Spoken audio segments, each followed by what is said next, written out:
Matius pasal yang pertama, ayat yang pertama.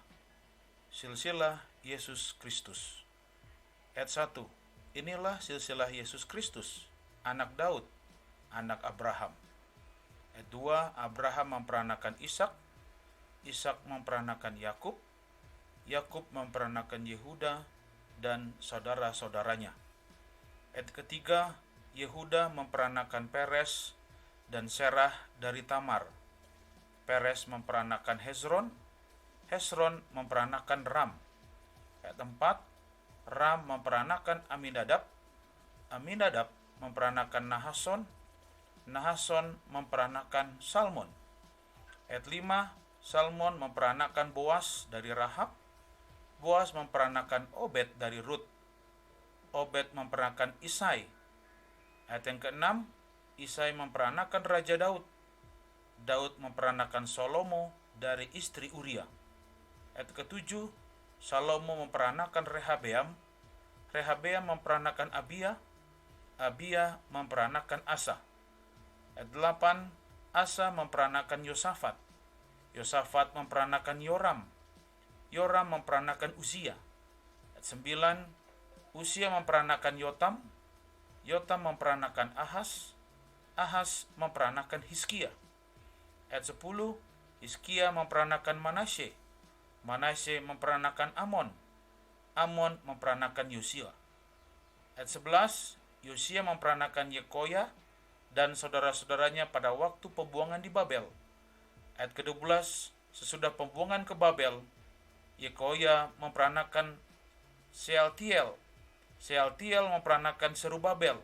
Ayat 13, Serubabel memperanakan Abihud, Abihud memperanakan Eliakim, Eliakim memperanakan Azor.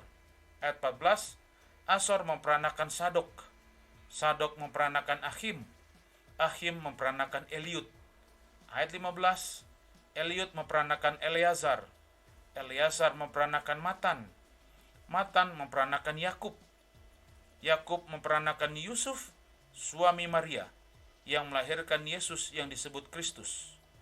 Ayat ke-17, jadi seluruhnya ada 14 keturunan dari Abraham sampai Daud, 14 keturunan dari Daud sampai pembuangan ke Babel, dan 14 keturunan dari pembuangan ke Babel sampai Kristus.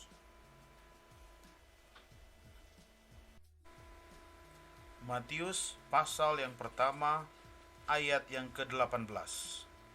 Kelahiran Yesus Kristus. Kelahiran Yesus Kristus adalah seperti berikut. Pada waktu Maria, ibunya, bertunangan dengan Yusuf, ternyata ia mengandung dari Roh Kudus sebelum mereka hidup sebagai suami istri. Ayat 19, karena Yusuf suaminya, seorang yang tulus hati dan tidak mau mencemarkan nama istrinya di muka umum, ia bermaksud menceraikannya dengan diam-diam. Ayat 20, tetapi ketika ia mempertimbangkan maksud itu, malaikat Tuhan nampak kepadanya dalam mimpi dan berkata, Yusuf anak Daud, janganlah engkau takut mengambil Maria sebagai istrimu, sebab anak yang di dalam kandungannya adalah dari Roh Kudus. Ayat 21, ia akan melahirkan anak laki-laki dan engkau akan menamakan dia Yesus, karena dialah yang akan menyelamatkan umatnya dari dosa mereka. Ayat 22, hal itu terjadi supaya genaplah yang difirmankan Tuhan oleh Nabi. Ayat 23, sesungguhnya anak darah itu akan mengandung dan melahirkan seorang anak laki-laki, dan mereka akan menamakan dia Immanuel, yang berarti Allah menyertai kita. Ayat 24, sesudah bangun dari tidurnya, Yusuf berbuat seperti yang diperintahkan malaikat Tuhan itu kepadanya. Ia mengambil Maria sebagai istrinya. Ayat 25, tetapi tidak bersetubuh dengan dia sampai ia melahirkan anaknya laki-laki, dan Yusuf menamakan dia Yesus.